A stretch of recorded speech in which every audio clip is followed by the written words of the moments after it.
Hello and welcome to the Roundtable Podcast. I'm Shogun. Today we are going to be discussing the topic of young Earth creationism. Seth, close your mic, bro.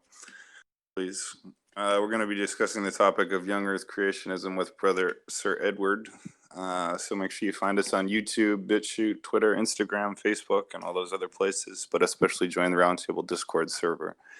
That being said, welcome, Mr. Edward. How are you? Doing all right. How are you? I'm pretty good, thank you. And I'm looking forward to this. I've been looking forward to this conversation for quite a while because I found that quite a few of my brother Christians on the Roundtable in the Church of Camelot are young Earth Christians. And I believe personally in old Earth, but I'm open-minded and I want to know what the arguments are on why you believe in a younger Earth. So I'm looking forward to being schooled on this. Awesome. I'm glad to be leading this one.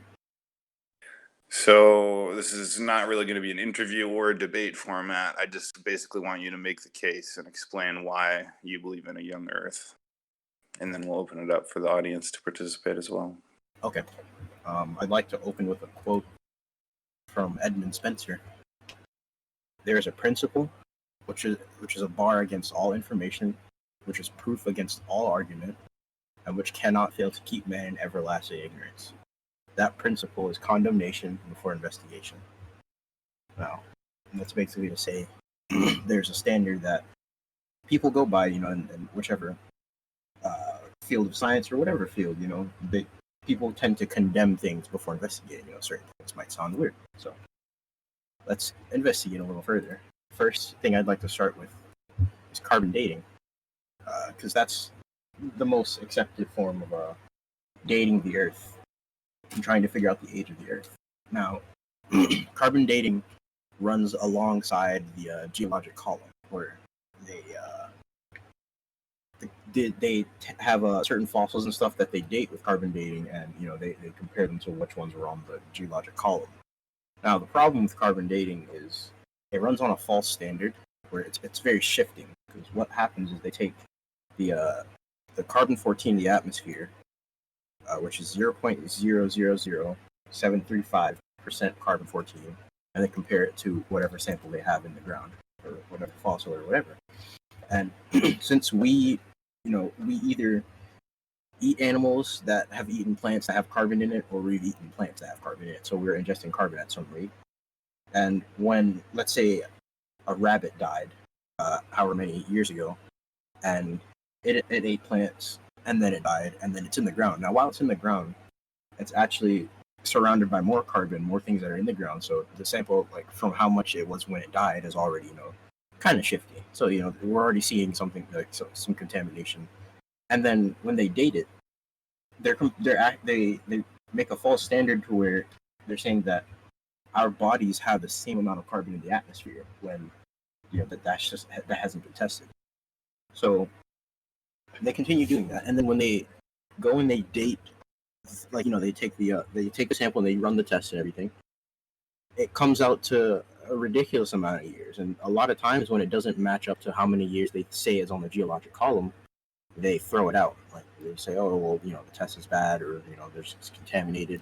And this happens with a lot of tests, but for the ones where they get wild numbers like 17 million years, they throw it up there because they say, oh, that proves the geologic column. But what is the geologic column?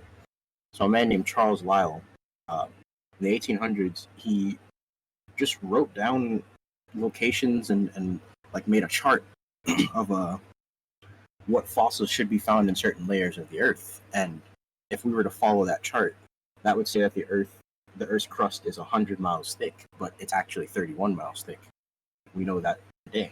And there was no studies that he had seen or anything. He didn't go find anything. He sent people out to go find these things, and they found nothing. They didn't find a single thing on that chart. Yet they still use it to compare it to carbon dating. So it comes out to like a 500% error when you look at carbon dating. They with that false standard of how much carbon is in the atmosphere, they know that the carbon in the atmosphere has been different long ago, like with certain plant fossils or bug fossils that we might find, because we know that bugs take their size from how much oxygen is in the atmosphere. And we know that it was different back then. They see these things, but they kind of just toss that to the wind. even with, like, if they take out the factor of contamination with diamonds, when they carbon date diamonds, it only comes out to about like 5,000 years. Like it's let me get yeah, it comes out to like 5,000 years, and that already proves the estimation of 6,000 years. Just on that one point, because diamonds are pure carbon; they cannot be contaminated. How hard they are, like we know the process that they're made with as well. So the whole thing with that, like the assumptions with carbon dating, is like if you're walking along and you find a burning candle. Now you see the candle; it's already lit. How do you tell when it's lit? You can measure the burn rate. You can measure how long it is, but you would have to assume when it was lit. There's no inference you can make based on where it's at and where it is, like, where you found it, based on how it was when it was lit. Could have been like 30 feet long, and then it burned down really quick for some reason. Like candles can sometimes burn if the wick isn't made right. Like they can burn really fast. And this is the same thing with other dating methods like potassium argon or uranium dating. There's a lot of false standards that they put on it, where these things are shifting. Like whatever they're comparing it to, like they compare the amount of uranium in something to how much is in the object. And it's usually they date objects with uranium dating. It's never really like things of the earth. Like, and when they do that, it's already on a false standard where these things are already shifting around and moving around a lot. So nailing it down in one place, it can already have changed by a huge exponent by the time they're ready to test it. So next we have fossils. So people say, fossils of dinosaurs that, say millions of years, that goes back to the geologic column. And we know the geologic column is false because he wrote it from imagination. He said the Earth's crust was 100 miles thick when it's not. It's 31 miles. And they didn't find anything. When they sent out explorers and they didn't find a single thing on the geologic column because he wrote that from imagination. So with fossils, we know the conditions that fossils were made in, and it takes rapid burial and water. Like when we find fossils in place like of clams in a closed position, fossilized on Mount Everest, and a few of them are giant and they're exposed as well. So the giant clams, I'm not 100% sure if they take their size based on atmospheric composition. So I won't say anything about that. But if we're finding giant clams, we can observe them and they're exposed. When clams die, normally they split open. Like the muscle that keeps them closed relaxes and they split open. So when they're in the closed position and they're fossilized, that shows that they were buried very quickly. And when we see that, it already proves that there was a flood, because the only way is through rapid burial and water. Sorry, rapid burial and water is the only way to make fossils. So fossils don't prove anything else except that something died and that there was a flood that caused that massive catastrophe to bury them quickly to where they couldn't split open at their death. So it's like a fossil is like if you take a picture of me right now, right? How could you tell that I had kids? Well, you couldn't. There's no evidence you could take just from that picture alone that I had kids. And much more than that, you can't prove that those kids had kids that turned into something else, or even my kids turned into something else, or have different changes, because you don't even know if I had kids in the first place. So next, we have the biggest problem, or quote-unquote problem. It's pretty easy to explain because we have evidence of this all over the place. Dinosaurs. How do we explain dinosaurs in young Earth creation? Well, dinosaurs actually lived with man, always. So the people called them dragons back then.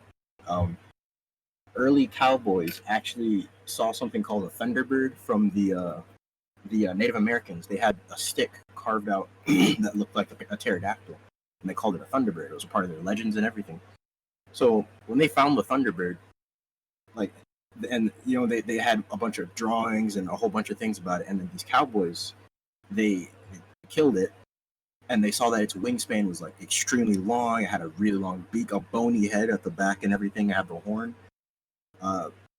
They called those that one was called a thunderbird, but even other ones they called dragons, like in Chinese culture and everything, and mythology as well. Like dragons were very prevalent. Even in the Bible, they called them dragons. And there's actually some that are alive today. There's I don't know if you've ever heard any legends of Nessie. Um, there's like whenever people have seen Nessie, there's the cases that somebody wants to lie and say, oh yeah, I saw Nessie, but there's a certain procedure that people go through for these claims, right? It's called a validity test. So they run the experience past a validity test. If that person has no mental health history, if they're not lying to gain public acclaim, if they're sincere, and they're trying to figure out if they're sincere about it. And a lot of these people that they've been finding, like in Canada and some other places, in Canada. Sorry, I didn't mean to tangent off all that real quick, but Canada's what's it called? Nessie is Ogopogo. I don't know if any Canadians here can confirm that. There's Ogopogo. There's a whole bunch of names, but there's several in different places. So we have Sugopogo. Sugopogo, yeah. So with that, right? When they find certain people that actually didn't say anything, like they hid the story because they didn't want to be called insane, and they didn't want to draw too much attention to themselves for what they saw, and that's the ones that they've kind of studied. And a man named Kent Hovind went and interviewed a lady. There's the interview is still on YouTube. I'll find that after. I'll put that in that source in event chat when I'm done. But he interviewed the lady and showed her different pictures of dinosaurs, and that she was like nodding no at a lot of them, and she was focused on the sauropod, dinosaur. It was the long, very long neck. What's it called? Big, bulgy horse eyes. It looked like a horse's head on a. But it, excuse me one second. I need to cough.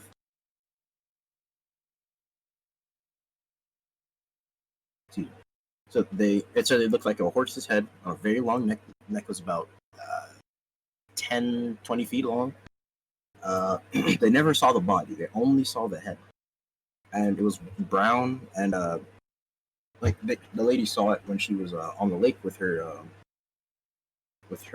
She was on the shore, and she went like just further down the lake with her family, and they saw the thing come up, and they were like, that's not a fish. That's not like any fish we've ever seen, because the head alone was already the size of a horse's head, and horses' heads are massive.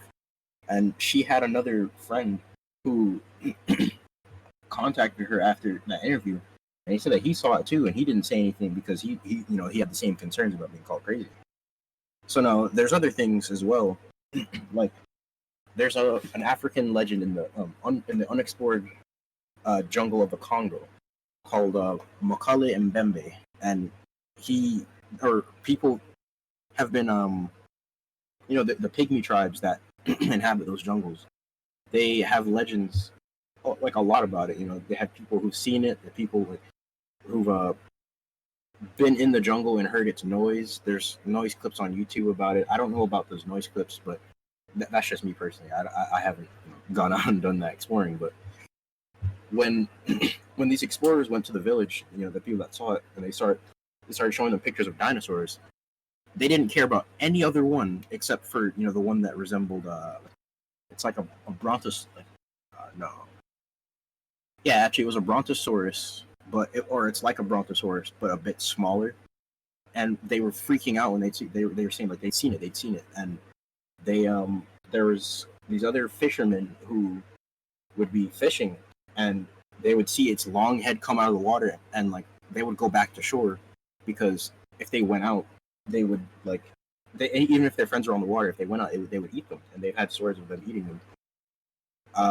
And they have even more legends. This man was going into like the thick forest. Like it was really bad. It was extremely hot. There was mosquitoes, and he was trying to find these things.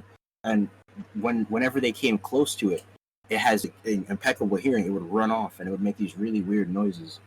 And there's a ton of legends about these things. Even people finding even unicorns. Like this man went to, it was Nigeria, and they had something called a unicorn, where they would find their elephants and hippos gored by a really weird shaped hole in their sides, and it was only always one or two. And also the study of this is called cryptozoology. But it just shows that these dinosaurs are still alive today when people do these explorations and find them.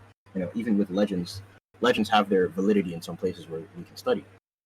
So when they went and the guy was looking at it and seeing that these things were gored a certain way, and talking to people and wondering, because they had their own calves and whatever, and they were getting gored in that weird spot, and they found out it was kind of like a rhino, but it's much smaller, but it had a massive horn, and it was very tough, leathery hide. It had I don't think it had a tail, but that was what they put, like, that's what the fabled unicorn was. It never was like a horse horn on it, but they anyways, so with that, and the Thunderbird and all of that, and knowing that these things still exist from very recent legends, we can very much confirm that these things were alive nowadays. The next thing I'd like to jump to is starlight. Like how if the stars are so far away, and how long does it take their light to get here? That's assuming that's already making an assumption that the speed of light has not changed, and the speed of light has been changed. It can be slowed down and sped up and all sorts of weird things. So scientists have been studying like supernovas and seeing that about every 30 years a star explodes into a supernova. The universe is billions of years old. How comes there's less than 300 supernovas? There should be several hundred millions of them, because if they've studying that at a constant rate of every 30 years a star dies, and there's less than 300, we're already seeing some weird things happening. There's even more stuff about that. With comets, a man named R.A. Littleton, he said, but once so deflected into short period comets, let's talk about comets, these comets must have comparatively short lifetimes, astronomically speaking, and probably no short period comet can survive more than about 10,000 years. So he's saying that they're losing material that have a life expectancy of less than 10,000 years. How come we're still seeing them? Now, there was a person named Jan Ort who hoped, like, there was a cloud called the I'm not sure cloud. if it's my end or not, but your connection's a little dicey, Edward. Do you think maybe you could leave and come back, or is anybody else hearing that? Yeah, it sounds good. Yeah, no problem I'm here. sorry. Continue then. Oh, that's no problem. So, Jan Ort was hoping that there was a cloud of comets that haven't shot out of it, like, or haven't been pulled into orbit. Because how it works is they're going wherever they are, and then they get pulled in by the orbit of this galaxy, and they shoot through for like just a brief second, because they're moving at such an extreme speed, and they're made of ice and dust. It just melts, and we see that trail behind it. So in 1950, based on a study of the orbits of several long-period comets, the Dutch astronomer Jan Ort proposed that a great spherical shell of comets existed at the remote frontiers of our solar system to replace the ones that burn out. So now we have to, like, they're desperate to prove this, right? Prove that there's an Oort cloud. And they said that the best evidence they have is that it could be at about 50,000 astronomical units. An astronomical unit is the distance from the Earth to the Sun. So they've been writing papers about the Oort cloud and its properties, its origin, evolution, but there's not a shred of direct observational evidence for the existence of the Oort cloud. So seeing comets is a fairly new thing. It's not 10,000 years old. They cannot exist for that long. Their composition and everything, and it's sorry, it doesn't prove that they have no proof for the Oort cloud. They have no proof that comets exist for 10,000 years. We do have proof to show that the speed of light has been changing, and if the constants of our universe are changing like that, there's some pretty weird stuff going on in the background. So Saturn's rings are something else they've been using to try and date things. But, what's it called? A man named Paul Ackerman, what's it called? He wrote a book called "See, It's a Young World After All," and Walt Brown made a book called "Also in the Beginning" that explains these things about Saturn's rings being unstable. and just shifting things like that. It even shows in the Big Bang. People were saying that, oh, if the Big Bang happened, then the way our universe is spinning, everything should be spinning the same way, or everything should have been ordered in that way where it's spinning like that long ago. But Venus, Uranus, and possibly Pluto rotate backwards. They spin in the opposite direction, and even Saturn's moons. 8 of the 91 moons rotate backwards. Jupiter, Saturn, and Neptune have moons orbiting in opposite directions. So, if the Big Bang happened millions of years ago, that's one way to disprove it, because I forget what it's called. I think it's perpetual motion, where if something explodes and it shoots off a fragment, that fragment is going to keep spinning in that same direction and going out wherever it's going, and it's going to stay in that orientation until it collides with something, until it stops. So with all of that, that's of course there's more, but I didn't want to overload everything with or overload this the time that I have saying these things. But I'd say that's pretty sufficient proof for young Earth creationism. Also, one more point I'd like to add before I yield. There's petrified trees found all over the Earth, and if you ever Google like how long they say it takes to petrify, they say, oh, it takes millions of years for it to petrify. But they've been finding things like petrified boots, petrified pickles. Like there's a person who had a house, and they moved out of it 30 years ago, and the roof was rotting and it caved in, and it was raining, and they had jars of pickles in the basement. It was raining and it rained and it rusted the tops of the cans, and then it rained inside and it calcified. It became calcified, and they got a petrified pickle. There's a petrified cowboy boot with the foot still inside. There was a petrified tree with the dog still inside. Very recent, like sometimes innocuous objects. There was a hammer found inside rock, because if you know how rock forms, it will form around it. It's literally locked inside the rock. And sorry, that hammer, the handle was petrified. And if we when did it say in the evolution model, wherever it said that we got tools, that we started getting advanced, it still cuts that in half, because when you see like tools, even these tungsten coils, that it was tungsten and another metal, but that metal cannot be worked with under the magnetic field that we have nowadays. So that came from that, and also that came from an area near Egypt where they were finding all sorts of weird things in the pyramids.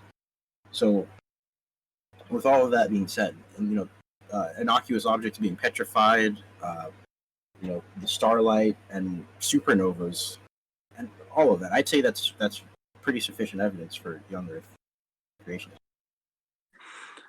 Well, thank you very much for that presentation. That was very interesting. I think we should open it up for the audience to ask questions or comments if they want to. Let's see if we have a question for Edward or a comment about anything he said.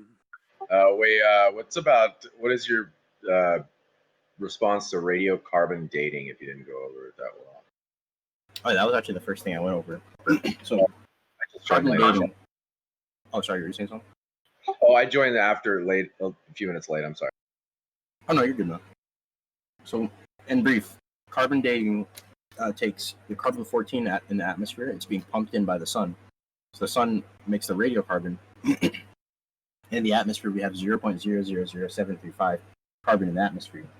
And when they compare it to certain, they take the carbon in, or they're trying to see how much carbon is in an organism or something that died, like a fossil, and they compare that, and they see the half-life, like if half of it, if half of it decayed, it's that's like the half-life of it is 5,730 years. So they take the half-life and try to get a time range based on that. So they know that the atmosphere was different back then, because we see bugs and plant fossils that, we know that bugs and plants take on their size from how much from how much oxygen is in the atmosphere and the different atmospheric composition. Like even with plants, like how much nitrogen and stuff they get. So it's what they're doing is making assumptions. It's like if you find a candle You're just walking along, you find a candle that's burning. How do you know when it's lit? You can only measure how fast it burns, how much of the candle is left, but you don't know when it started burning.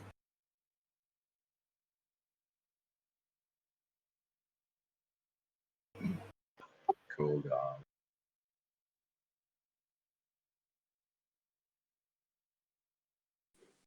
Awesome. Yeah, it's just there's a lot of interesting stuff that goes along with young Earth creation. I think you mentioned about some of those petrified trees. I've been kind of linking them right now, standing up through millions (quotation mark) years of rock strata, which is pretty interesting. Do you have any information on hydroplate theory? Hydroplate theory? Yeah. Well, so hydroplate theory is the idea that there was water underneath the Earth, and you can see where like the underneath like the Atlantic Ocean, there's the Mid-Atlantic Rift, I think is what it's called. Basically, it's the idea that water shot up and created a massive flood, and so it would explain major mountains, coal formations, and stuff like that. If you have a massive flood, it's going to gather up all of the organic matter, and if you wash stuff off on your patio or whatever, or you have like pools of water, like you'll see that sediment tends to collect together, and that could explain why we see just huge deposits of coal and oil, and why we would find even artifacts like the ones that you mentioned in those coals, right? There's no reason why you should find a brass bell hundreds of feet underneath the earth, under supposedly millions of years old coal, right? Or for the fact of the petrified trees that stand up, like when Mount St. Helen blew up, in the lake, there was a lot of dead trees, and they were found floating up in a vertical position, and eventually they fill up with water, and they settle at the bottom of the lake, and then they get built up by layers of sediment and stuff like that, and covered and petrified. And a lot of people, I think, don't understand that fossilization and petrification, I think, are the same thing, right? Fossilization is just basically minerals taking over the organic material, and basically replacing the old organic material, and creating basically a copy of what it used to be. And that's the same thing with petrification as well, which is basically created through water and pressure. So where do you get water and pressure, right? A lot of water in a quick amount of time.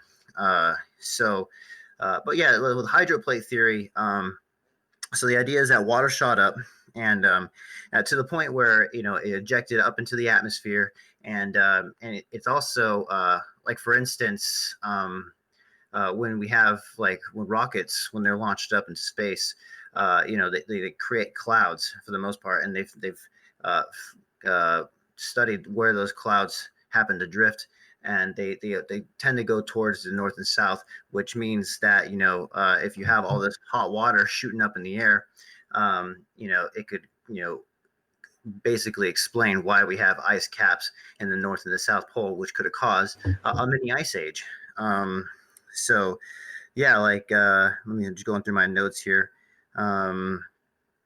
But yeah, the hydroplate theory, it kind of counteracts the idea that because we have panthea, which is the idea that we are one continent at one time. And my phone is going off. Hold on, it's my time to my alarm or whatever. But um, but yeah, so the idea is that the reason why we have the continents the way we do right now is that it was created over billions of years of continental drift and stuff like that. So hydroplate theory is an alternative theory to how our continents got to where they were at one point. So I mean, I don't want to take over the podcast or whatever. So That's right.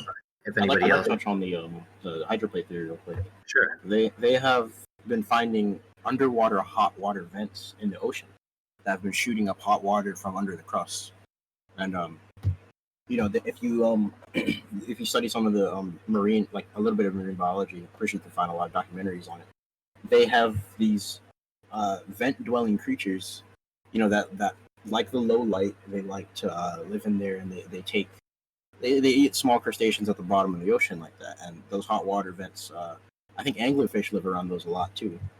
And the the fault lines, massive fault lines that we see that still have a lot of volcanic activity that just keep the underside of the crust, active. So like the Ring of Fire is one of them. It has a lot of volcanic activity.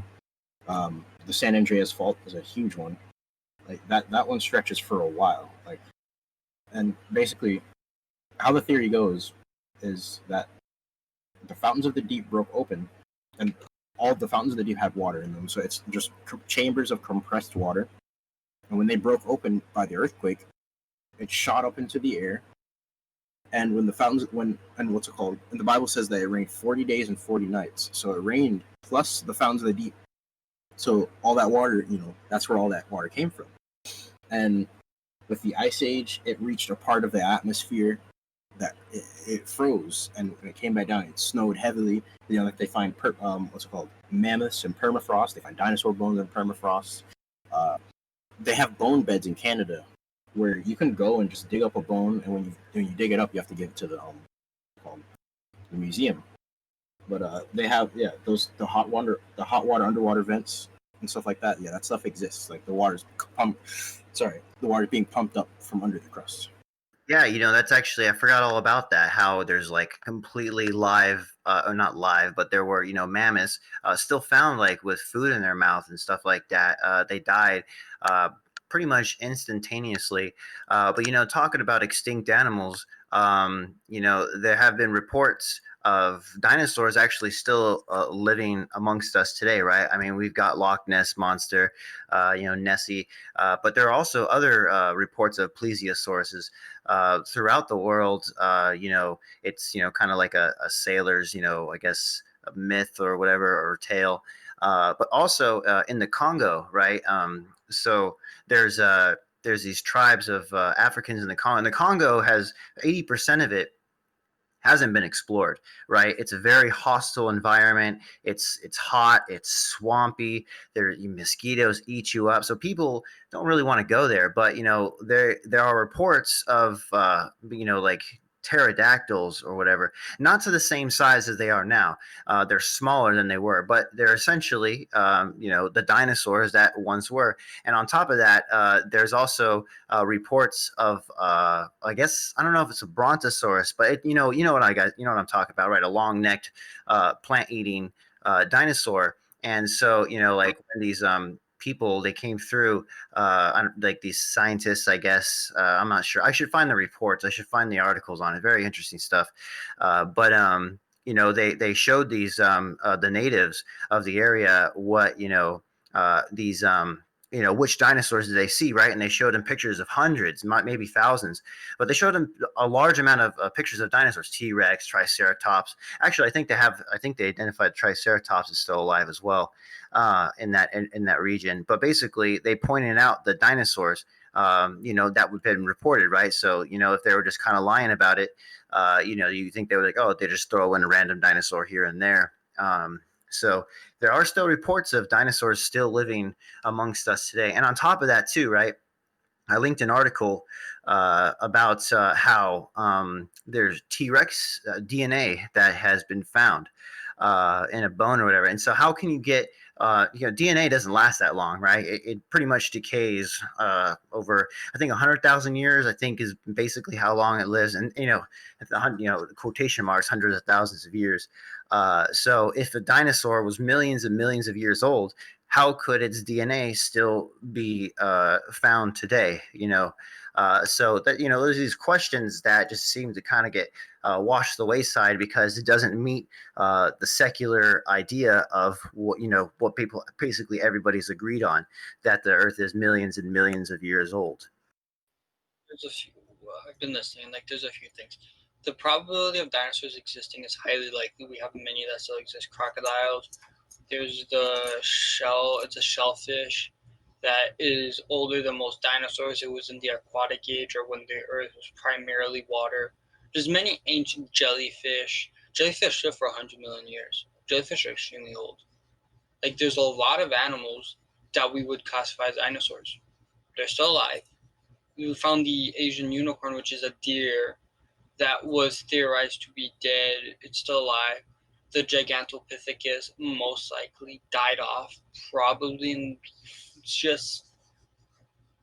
the 8th century, most likely when it died off, because they found some teeth of it from I forget exactly, but it was 200 BC was the oldest one they found. So like that's 200 years before Christ, right? That's fucking old. Like, there's a lot of old animals that still exist. There's one dude who theorizes that megasauks probably still exist in some remote areas and in some areas in Asia. Like, one area, it's a mountain range, and the only way to get in would be to skydive from the top, because there's no way they're so sure you couldn't climb above them. So dinosaurs probably still do exist, right? Furthermore, the DNA is most likely the bone marrow, because bone marrow coagulates, whatever the word is, so that it can survive. It's the same with blood. Blood, whatever the word is, coagulates, something along those lines, where it can thousands and thousands of years. Bone marrow especially can survive millions of years. So that's most likely the DNA they're coming for. Another interesting argument point as far as a young Earth creation, or actually more of intelligent design, is the Precambrian explosion. Right, we go from basically nothing, right, single cell organisms, stuff like that, to just a bunch of different types of life, very different shapes and forms, which would, in quotation marks, take millions of years to form. So how did all these animals just burst out of nowhere? And on top of that, too, we see a lot of animals, like from Cretaceous period or Jurassic period or Cambrian, mixed together. It's not as clean as people assume it to be, right? They think that you can just dig down multiple, like you see like the Grand Canyon, and you see all those different layers of rock, like, oh wow, everything's pretty nice and neat and organized, just like Charles Lyell wrote out in 1830 in his book Principles of Geology, which is basically still being taught in schools today, and no one's really challenged it. And it seems absurd, right? Like, all this creation stuff, everything we like, it's pretty much settled, that the Earth was created billions of years ago, and we have all this evidence. But if you build a very beautiful house on a mound of sand and the house crumbles, what do you blame? Do you blame the house, or do you blame the sand that you built it on? And the sand in this, parable or whatever is what we built our entire premise on. And so Charles Lyell created, the geological column, and it's actually a circular logic that they use. So like how old is, which rock layer are we on? You basically have to, oh, what fossils are in there, and then you ask, like, oh, how old's a fossil? Well, you have to find out what rock layer it's in. And so but it really isn't that simple, so yeah, I just find that to be quite an interesting point. I'd like to touch on the. Go ahead, Edward. Yeah, I'd like to touch on the dinosaur thing that you were saying, Valen. Certain, they might find like an incomplete fossil, and they'll, draw lines on paper and, like, try and quote unquote reconstruct it, and they found what's it called, fossils from different things, and they linked it together and called it the Archaeoraptor, and that was actually faked.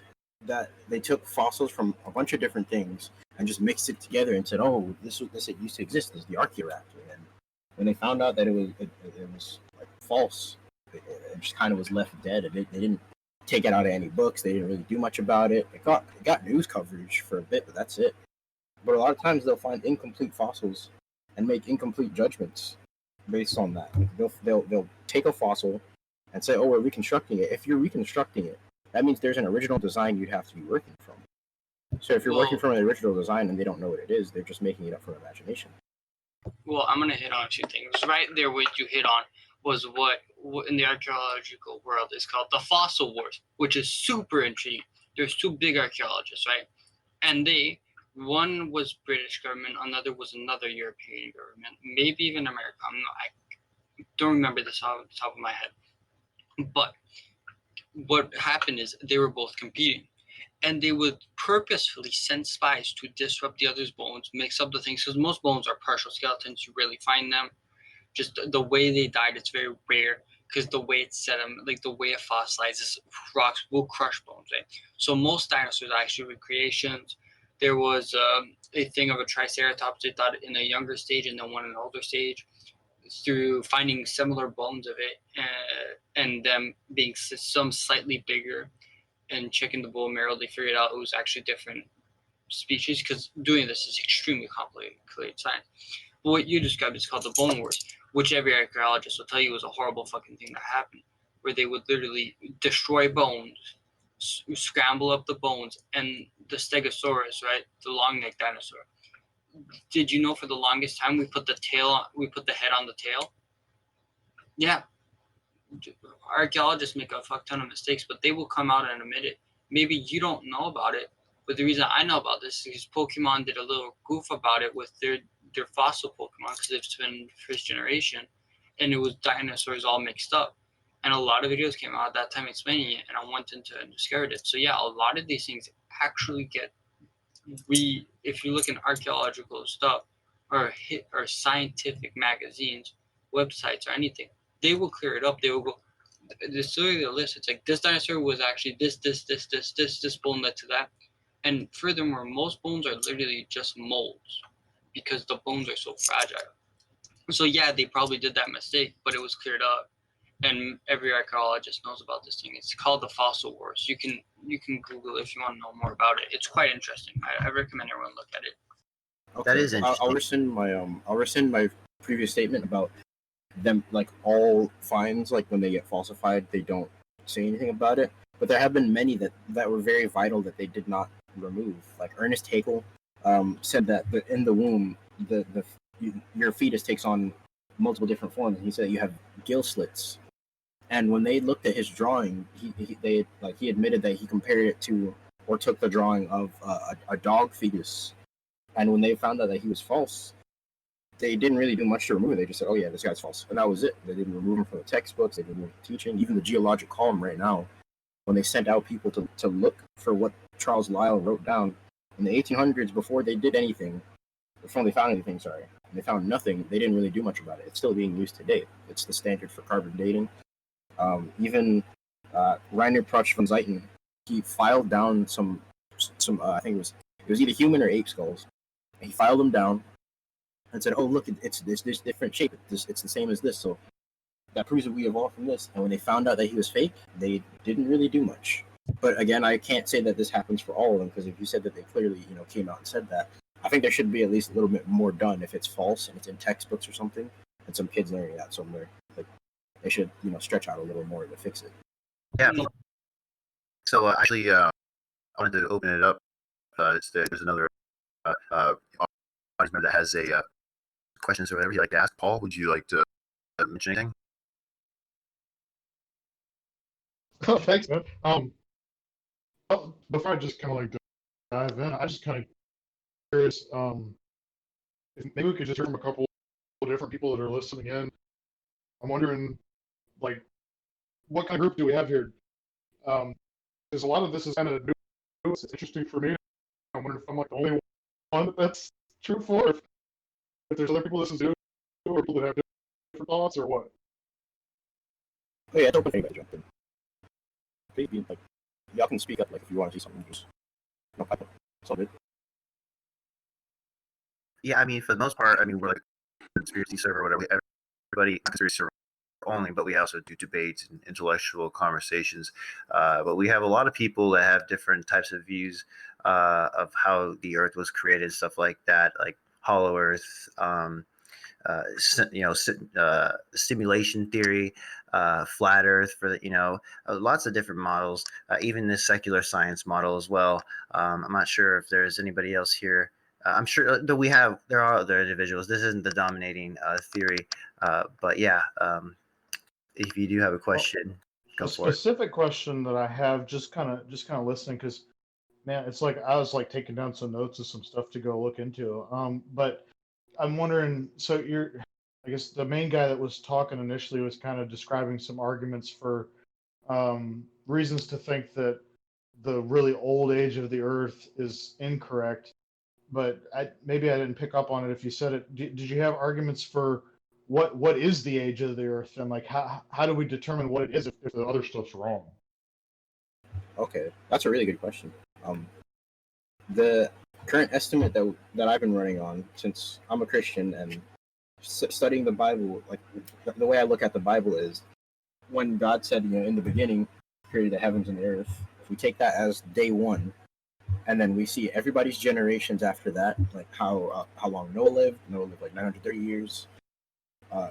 Was it 600? I think it was 630, and then Adam lived 930, and then it took the lives of people leading up, and then when it takes all the genealogy and how long they lived, and that we know that there was an antediluvian period where people did live that long, you add up the years, and you get about a close approximate of 6,600 years.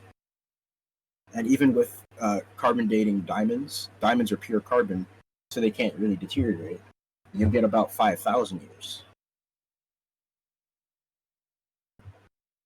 So that's just about the ballpark that I'm writing in right now. Gotcha. So if I understood right, sounds like you're saying the genealogies in the Bible, if you look at those, you can approximate a pretty reasonable length of time based on the generations. And then there are also some other things like the thing you mentioned about diamonds that corroborate that age. There's some science that you can show that age makes sense. Is that right? Yes. Gotcha. Okay. Cool. Awesome. Anybody else have any questions? Well, Didn't answer nuclear dating. Sorry, I couldn't hear that, Paul. Nuclear dating? Nuclear dating? Yeah, determining the age of, like, say, a uranium deposit or a lithium deposit. With those ones, it's pretty much based on the same standard as carbon dating. How the amount that's there is decaying at a certain rate, and it hasn't reached equilibrium, and no equilibrium has been found for that. Like the amount would have to, what's it called? It'd have to be in a certain environment to where it literally could not decay and it could not change, and everything that has that substance in it would have to be staying the same. And we know that it's not. We know that it's constantly changing. It goes up or down. So whichever time we put a pin in it, it could have already changed a second, a couple years, or however long later. And it's just on that same shifting sand. That's like the metaphor Merlin used, right? If you build a house on shifting sand. There's one element that doesn't change. Which one's that? Take a guess.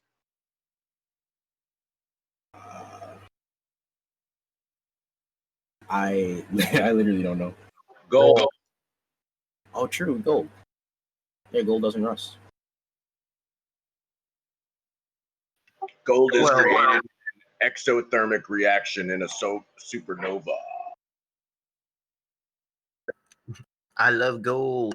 To kind of touch up on that, topic, there are quite a few different types of radiometric dating methods. But in order to date things, even if it was gold, you would have to have some type of radioactive decay. And an example of this, which is, I don't know if it's the standard model anymore, but it's carbon dating, right? That's the one that most people know. And so, just to kind of touch up on what Ed was saying, so carbon-14 is what they use, and so carbon-14 is created when sunlight hits nitrogen-14. It turns it into carbon-14 by knocking out, protons and stuff like that. And so the carbon-14 has a half-life of 5,730 years, and so it goes from that half to 1/4 to 1/8 and so on. And so when plants ingest carbon dioxide, they also ingest carbon-14, and so this is how we get carbon-14 inside of the matter of different bone structures and stuff like that, or fossils and such. And so, but the problem is that what he mentioned was the equilibrium. So the equilibrium in the so basically what I mean is, so you can have one carbon-14 atom created today, right? And you have a carbon-14 atom created a million years ago, right? But unless there's a constant, like if you were to gather a pocket of air and then measure all the carbon-14 that was in that air, you would come out to like a baseline, an equilibrium. But the problem is that we haven't reached an equilibrium yet.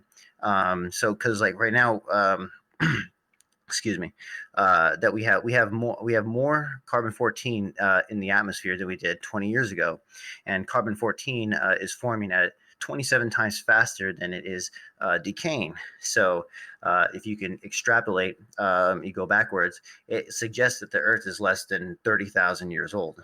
And that's just an approximation. And there's actually other interesting approximations that you can use. For instance, the spin of the Earth. The Earth is gradually slowing down, and it's slowing down at a consistent rate. So you can speed that up, or you can slow that down. And so you can speed it up to, or you can go back as far as it was until the point where, if it was millions of years ago, the Earth would be spinning so fast, there would be torrents of wind that were like, thousands, hundreds of miles an hour. It would make it very difficult for life to form the way it did. Same thing with the magnetic field. Magnetic field is getting weaker. You can go back and forth, extrapolate how strong it was in the past, how strong it will be in the future. And the moon as well. The moon is, basically getting farther away from us every year. I don't know, I think a few centimeters or something. Hold on, I got a cough. And so, so you can extrapolate how, and it's at a consistent rate. So you can, extrapolate how far it's going to be in the future and how far it was in the past. So if it was too close, it would create tidal waves and things that were too big in order to create life.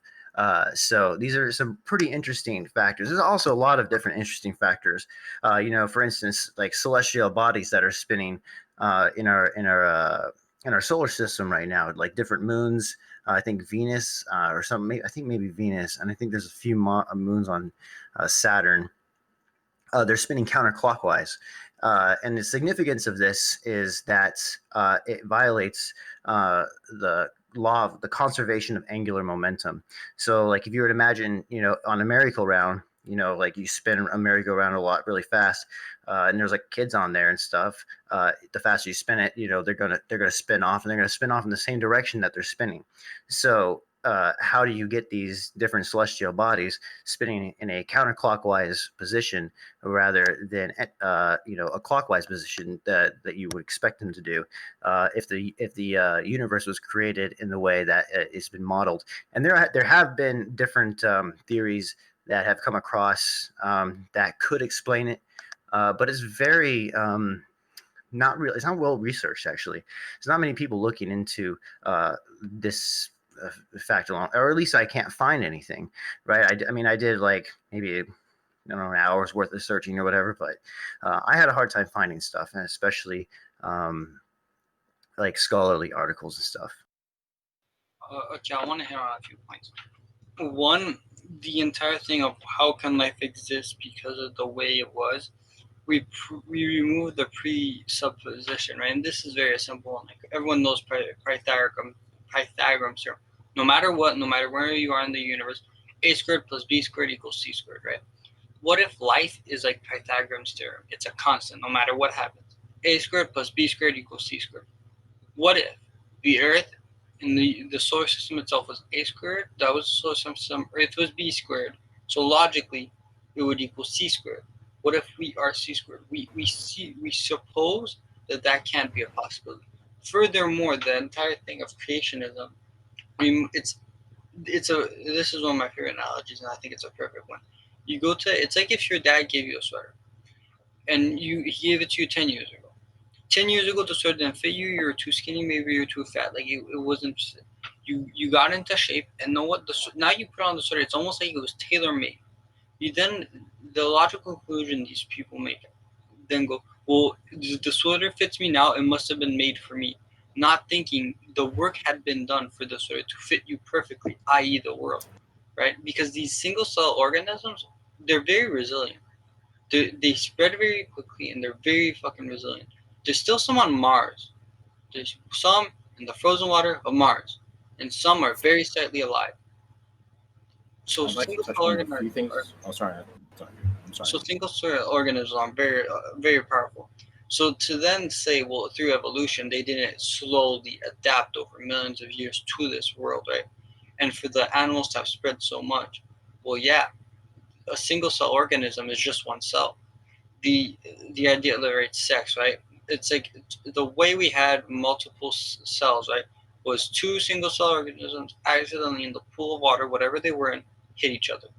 That created a double cell organism. That cell was like, oh, I was created, so it smacked into another one. Smacking into other cells caused more and more cells to merge. Now, maybe one cell had 63, another had 42, another had 37. Through this process, right, and at one point there was not any more cells, right?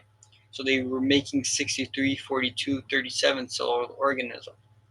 So through this process, that's how we got different animals.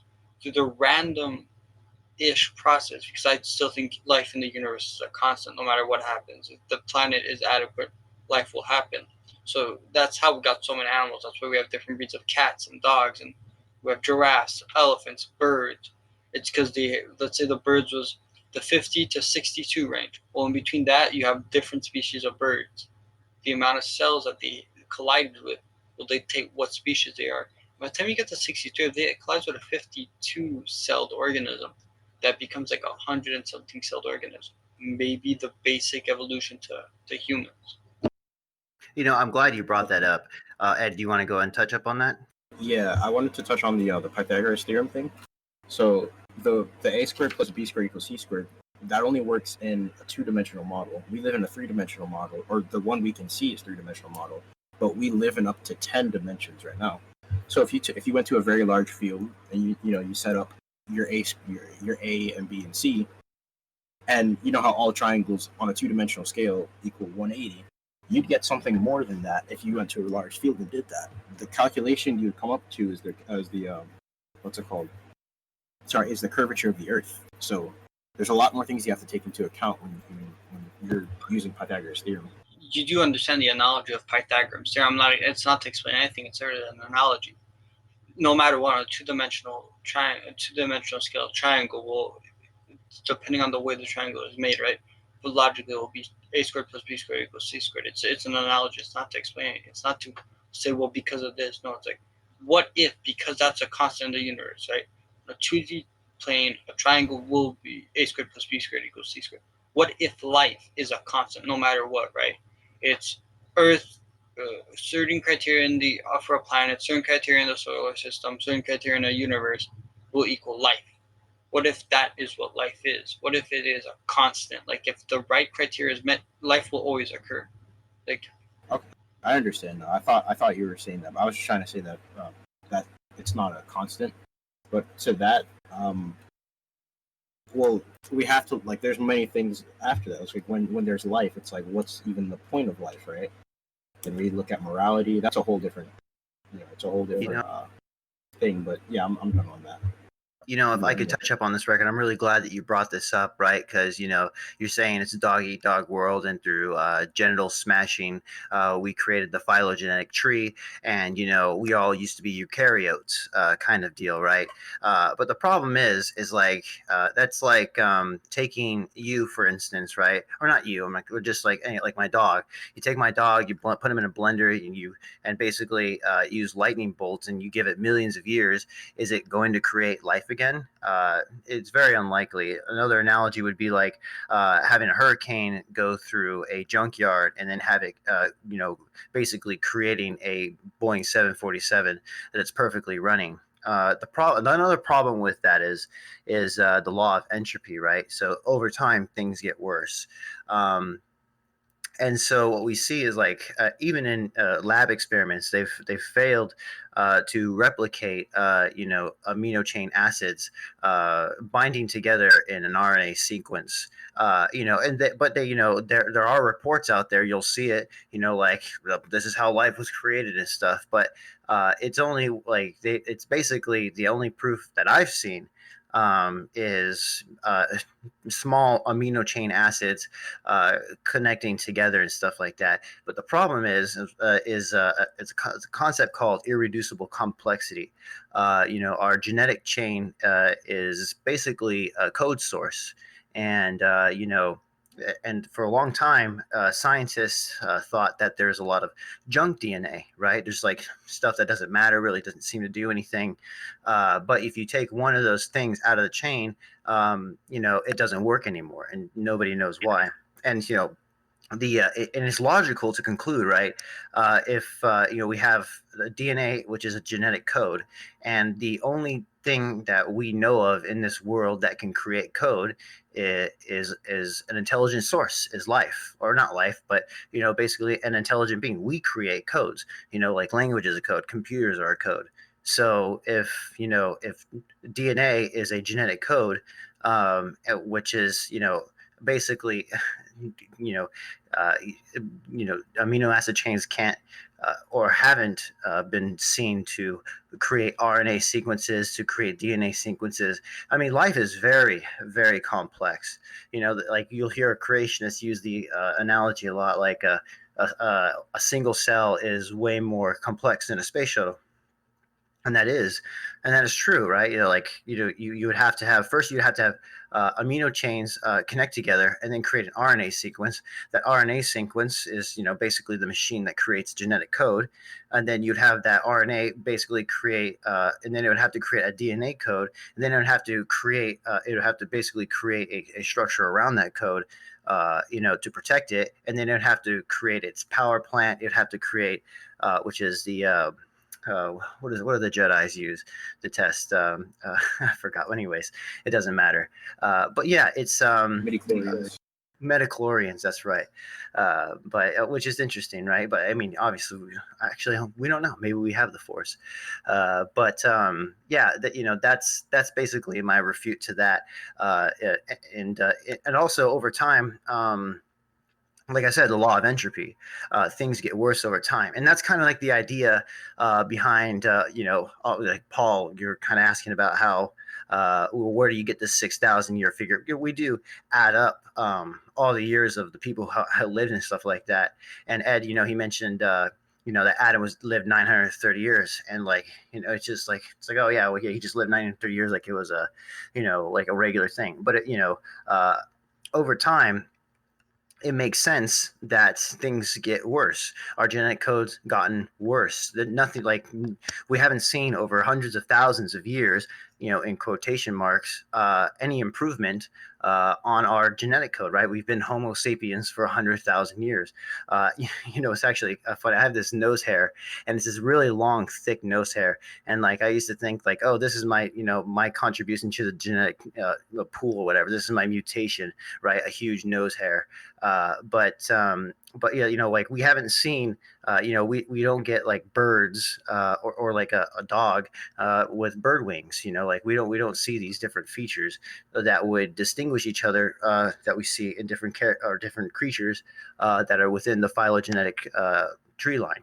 So those are just some things to think about.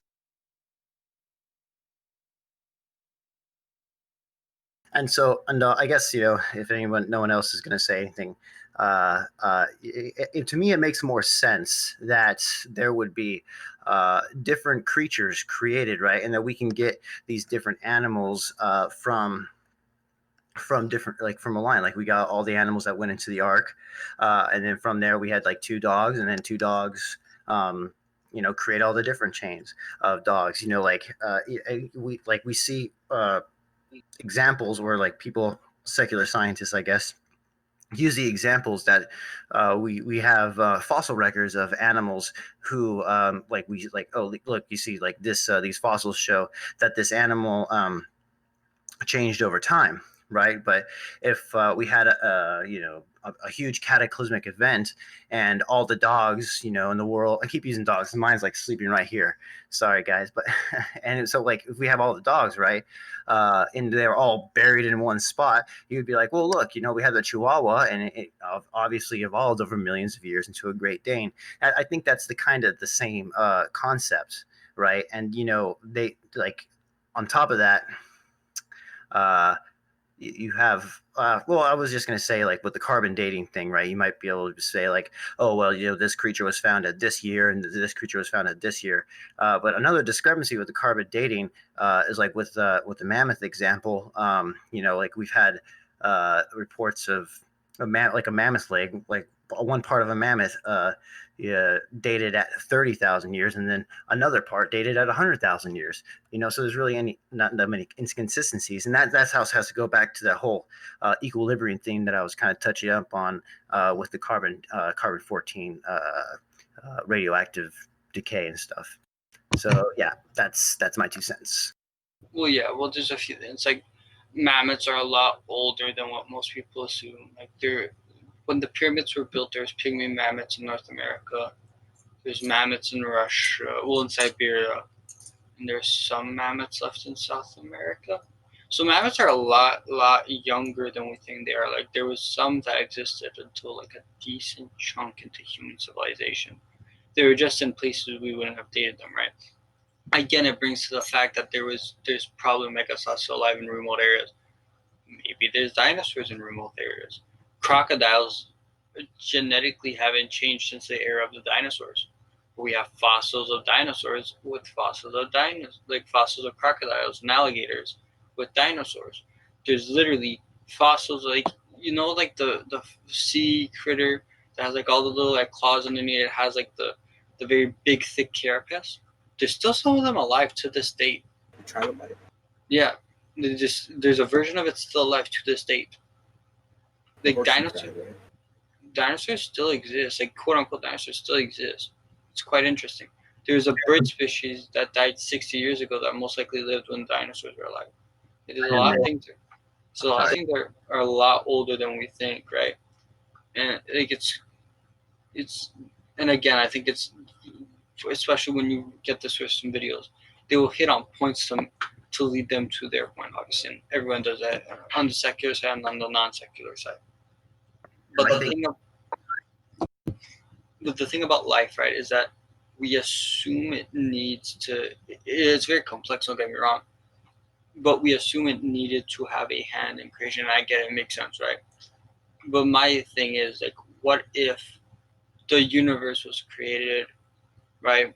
I'm gonna go into a more secular, non-secular view of it. But if the universe, God created it and was like, He knew life. He knew everything He did was gonna create life. It would have still taken millions of years, but it would have made life. Like, is that not a possibility? It can still be a God universe, but it'd be an older God universe.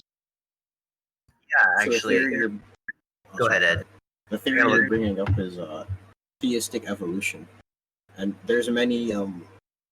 If that were the case, that there's many moral contradictions. There's many creation, like making waste within the creation process and the theistic evolution side of it. So that is a held viewpoint. Like what if God just set the whole thing into motion? But there's many contradictions towards what the Bible says about it, and whichever nature, like us knowing, like even with morality, like us knowing, like we have a standard to compare things to good, and like if God made things to where the weak things die, right, or the weak things just die out, they're not protected, but He would put a verse that says, "Whosoever offends the little ones that love me would be better than a millstone hanging on their neck and they cannot see." Protecting the little ones. So there's a lot of contradiction. Like that's just one, but there's many more. Yeah, actually, I think this is a pretty good segue from dinosaurs to Starlight. Paul wants to bring up questions about Starlight, and before I, bring Paul back up on here, one thing I want you guys to consider as well is, the whole millions of years thing. It could be a possibility, right? So if you look into the events channel, I put this thing down by Dr. Gerald Schroeder. And so the hypothesis. So basically, at the Big Bang, one thing that people don't take into consideration is that time and space are both the same thing, and so the expansion rate it seems kind of be looked over, and so if you take into the estimation that the universe is 16 billion years old, and we don't really know how old the universe is. Some people say 13, some 14 or 15.8, right? Like scientists these days, they'll just throw like miss billions of years like it's like nothing. But if you were to take those 16 billion years and you were to multiply it 10 by the 12 days, and then you were to divide it by the 10 to the 12 days. So the 10 to the 12, that's the expansion rate. So like the hadron nucleosynthesis, 10.9, 10 to the 12, basically it comes out to 6 days, right? So we have 6 days of creation, but that is accounting for the fact that there's a stretch factor going on.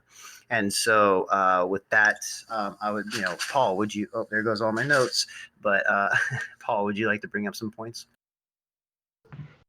Well, I won't call them points yet. We'll see. We'll see how the discussion goes. I don't know anything about you guys. I just found the server like a few days ago or something. So I don't know what you guys' backgrounds or anything is. Have any of you guys studied photonics in particular, or because the light thing is something that I'm pretty interested in. That I've heard talks about people trying to determine the age of things based on starlight and things like that. And I just wondering, how much do you guys like? Is there anybody that knows a lot about that that's in the group here? I know a little bit about the red shifts and stuff like that. That's what I'm trying to look up right now. Valen, what do you know? Well, the basic idea, right? And like, if you've ever gone to a big old telescope, like, and I have, like, an observatory, it's very simple to understand. Like, because the when I did it, there was the day I went specifically, there was a satellite re-entering the atmosphere, and the thing is, we heard the satellite, and then it hit a part. We could see it. No, we saw it, and then we heard it, right? So the light was traveling faster than the sound. Like, we saw it, and then we heard it rumble because it was entering the atmosphere, which is quite interesting. And then we went back and we were looking at a planet, and then we'd look into some space, and for 10 minutes there was nothing, right?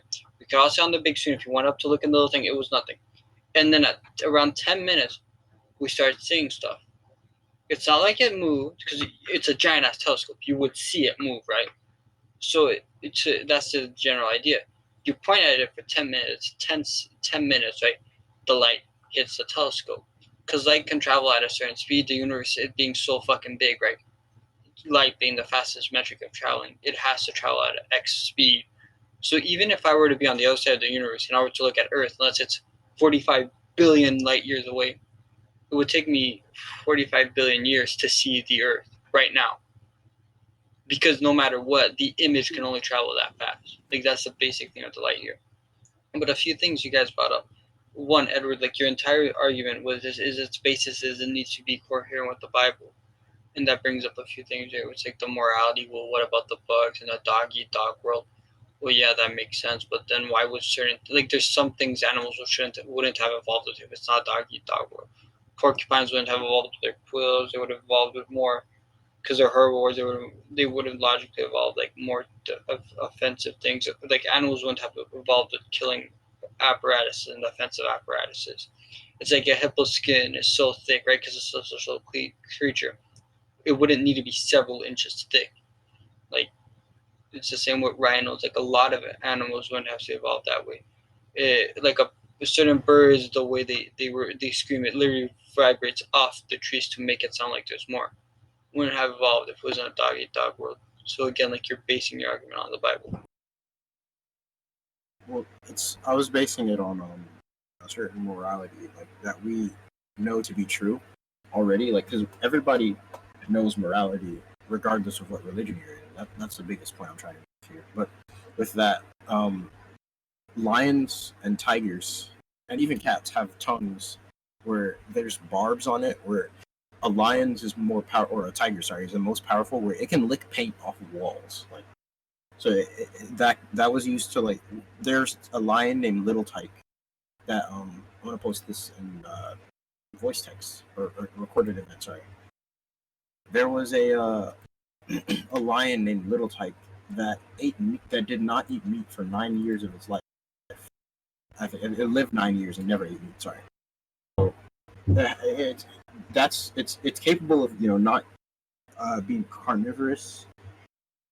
Never seen any other animals do like this, but or that usually are carnivores that do like that. But they there is a case where they studied it and didn't eat meat, didn't really take a liking to anything like that, and they have apparatus where they can eat plants, and they have the apparatus for eating plants. It's just they weren't given the fear of men till later. You know what I'm saying? Like there's certain things like that just don't really correlate. And even still with the birds, it's not really such a survival thing, or like making more sounds like that, or make what's called making the sound. You said it vibrates off the trees and sound like there's more of them.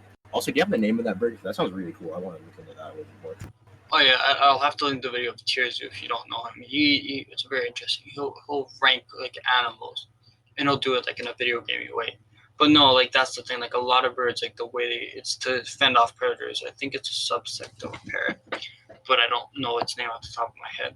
But Is like, that the one that does the chainsaw and like the camera shutter and stuff? no, I'm not sure. Again, this is off the top of my head.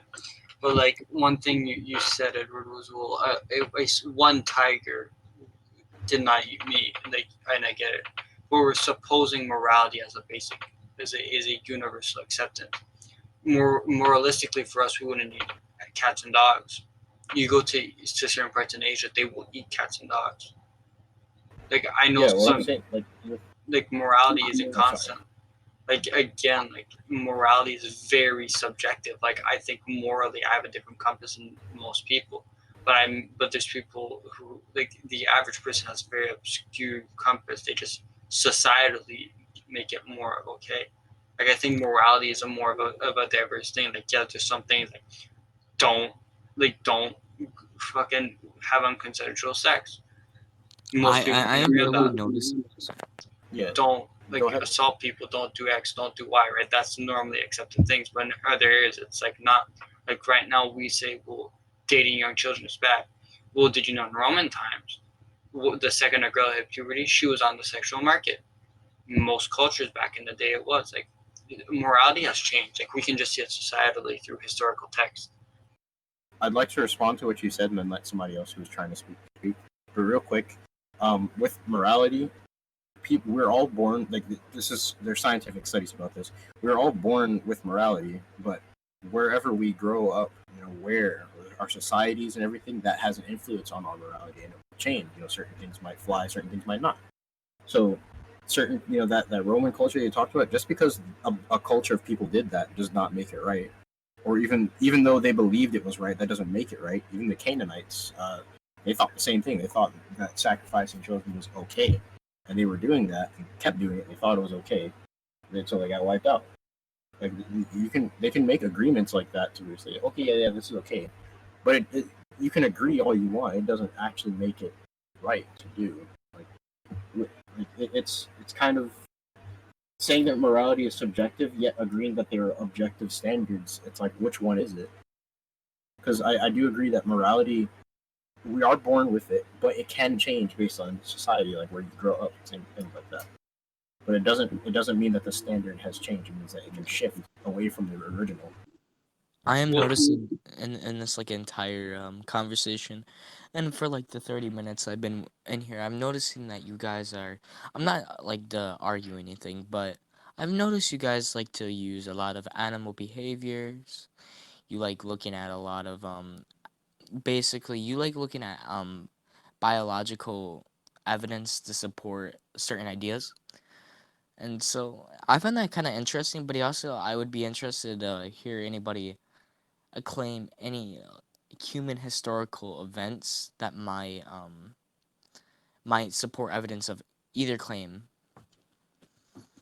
So, for example, there's an important there was an important study that was done during the 90s, which supported the idea that humans are far older than humans could be possibly far older than archaeologists, biologists could imagine. They had this theory through the development of the jaw. So basically, what they did is they would look at ancestral jaws, and they would start studying them all the way to the modern day. They came out of the realization as when they studied the whole skull and the jaw that the ancient skulls basically. I'm kind of getting tired, so I'm kind of having a poor English, poor grammatical sense. But basically, the jaw started to get wider, but they came to the realization that the face structure started to change, but the face structure that was which before in the ancestors, our ancestors, and generally people before the modern day individual with the jaw like way larger. We're getting smaller mouths. So they actually included that they're finding more and more jaws that are wider, saying that our history is deeper than our already pre-existing evidence of humans beforehand. They're saying farther than thousands of years, which that's just a possible theory, and I actually have it on ResearchGate. I think I found it on, but that's simply just it. And anybody wants to argue that or what? Yeah. I'm getting tired. I'm just gonna listen. Well, So. no, like Yeah, that was a You go ahead. well, I agree with you. Like, I think humans are a lot older than I think we've gone through global resets, and that's why we see like a lot of the pyramids. Like, why do a lot of pyramids? Like, it's either holding like devices that seem to connect people, like either tablets or weird devices. Now, if the entire world were to be wiped out today, and like there was maybe a million or maybe even like a billion people left scattered throughout the world, right? Like, evenly or unevenly, like everyone would remember the internet, phones, and all that. So then I would go on my little wall and go a tower, me holding a phone, drawing a little line and connecting the phone to someone else, right? Now in a million years it'd be like, oh, they had tablets, and then later on it'd be like, is that a phone? Or whatever they come up with. So like that. That's other stuff. Please don't interrupt overnight. But the thing of darn, what was I about to say? Are you talking about my argument about or not my argument, but my point that jaws expand? Oh yeah, yeah, that's the thing. Like jaws probably did shrink, right? It's also the molars. Like we used to have more the teeth in your back, your adult teeth or your molars, whatever. That's why we have them removed because we don't eat roots or berries that are nuts anymore, like hard nuts that we have to crack. That's why most people have to get them removed. And it's color. Like color has evolved very quickly. If you're to look at any old text, they never say the ocean is blue. And a psychologist and a Leave the room and come back. so continuing a psychologist and a colorologist, right? They raised her to know what the color blue was and what the sky was. They then never said the sky is blue to her. She then at 15 they asked her what color is the sky. She never said blue. We as humans have evolved color into our physical perception. Like I think that's pretty basic proof of human evolution in like a very short term. Color itself, they did this with a tribe in the Amazon where they have like 50 different shades of green, and they all know them, right? We have a few, but we don't have above like 30. And they did a wheel of 12 colors. They visually saw 12 different shades. The reason why we knew there were different shades because we went on Photoshop and we changed the pigmentation very slightly. Like color in itself is like a sign of evolution. We have evolved color in our retinas to view it differently. That's interesting. That's interesting. Also, I would like to mention if anybody understands basic geology, basically we come to the understanding that the deeper we dig, the older the dirt's going to be. Necessarily, that means that the deeper the fossils we find, the older that fossil is going to be. That's a basic geology. Well, And so, and also that's also fossology if you want to understand that. But also that can be contributed to geology. But also we come to the understanding that there's actually archaeologists and a bunch of scientists that are in the North America, South Africa, basically all around the world and other continents. They're finding that people are digging deeper and deeper than ever imagined and farther in history and finding remains of humans in general. So we've almost come to the understanding that humans are existed a lot longer before us. But also there was an interesting point that someone made to my other point long before I actually came to this opinion. But I think I also came to the opinion that humans are also on the development to die. Uh, and I think that's necessarily true because when I was reading about the jaw part and how our jaws are getting smaller, it's getting harder for us to believe.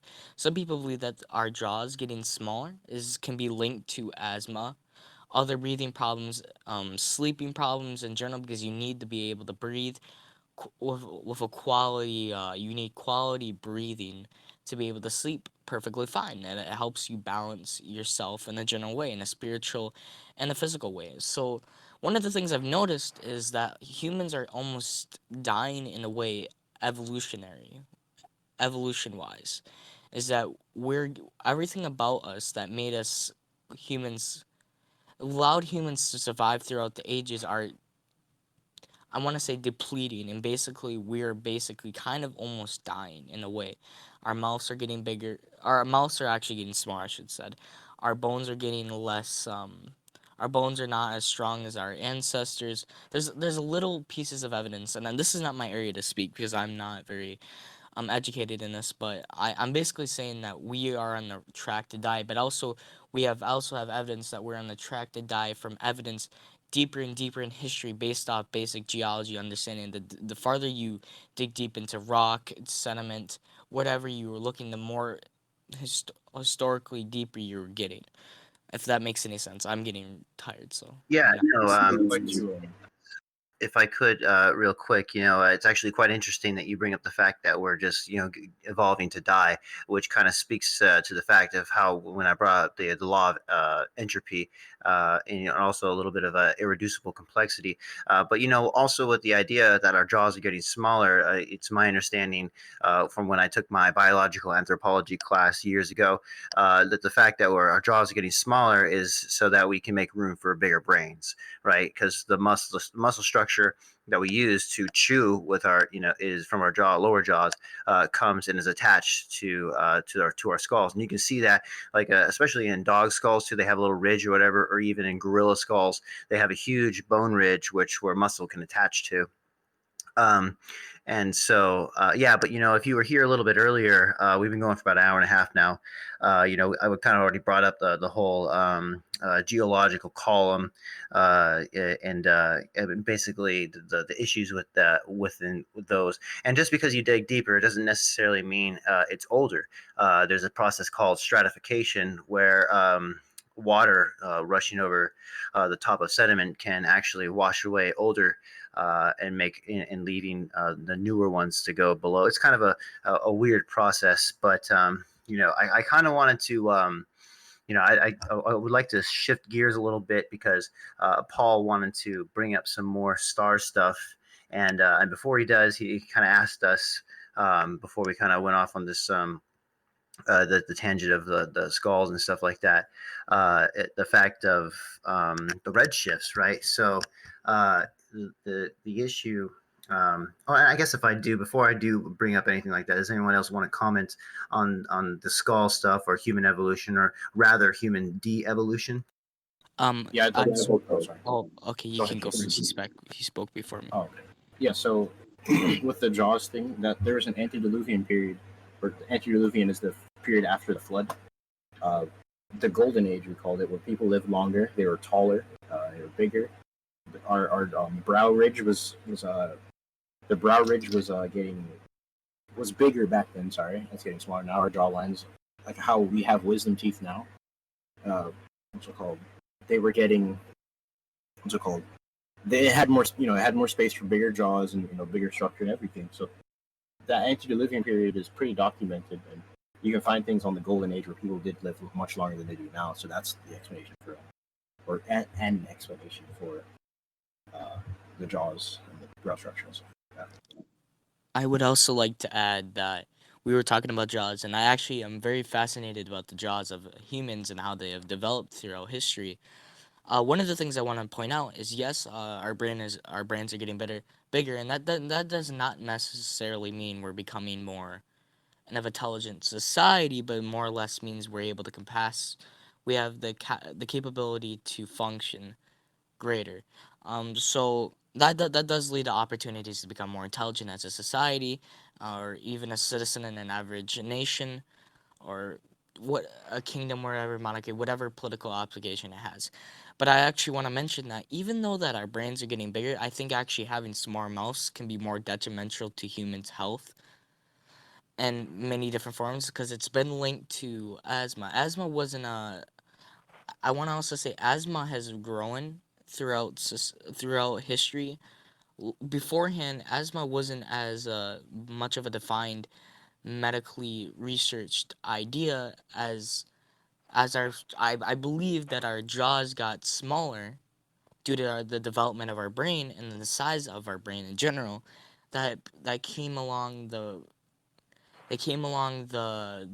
more detrimental health problems within humans that started to rise on higher numbers. Like now that my dad went to when my dad went to high school, this is really interesting. He brought this up to me. Nobody had asthma throughout his entire school. He even went through the medical records because he actually had our one of our high schools actually burned down, and one of the things that was left was our records. Nobody had asthma. But now if I look at our present day school, there's about decent like 500 students at least have asthma, and so it's kind of it's kind of detrimental to human health. I understand that asthma is not necessarily a thing you can control, but also it's incredibly dangerous. I also would say even draws can actually lead to teeth. Now we look in a society, everybody has crooked teeth. Everybody has. Almost everybody we see, our children is being born with crooked teeth. And we actually look at the archaeological evidence. People in the future, or no, not the future. I'm getting tired. The people in the past or in past historical events had straighter teeth. As we have been developing, or I would say de-evolving, our teeth are become more crooked. And when we look at nature, animals generally do not have crooked teeth. When we look at basically wolves. We don't see that they have crooked teeth. They have straight teeth. I think we're losing our straight teeth, which will. I think that a lot of that is because of the industrial revolution. I think so. A lot of it's human, but we're de-evolving. But that also shows that we have a greater past, and that's what I would argue and say that that's why we have a larger future. That's all I really wanted to add.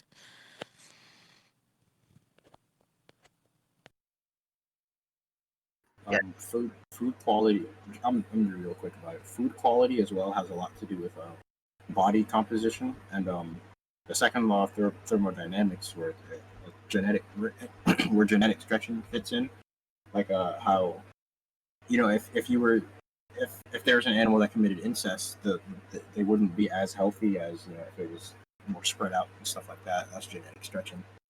So like certain factors like the sun's radiation will cause us to degrade in certain ways, food quality and oh shit, sorry, I'm really doing or like food quality and stuff like that. That when that stuff changes, you can you can see noticeable differences in other animals and stuff like quality of fur and their feathers or whatever.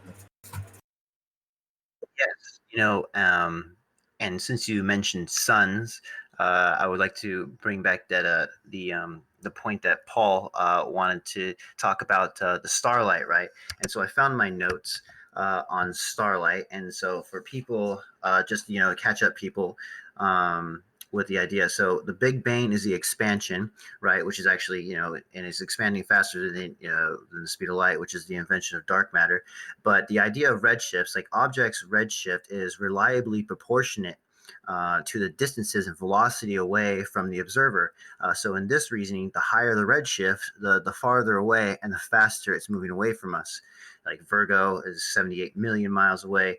The redshift is 1,200 kilometers per second, or km to the minus s1.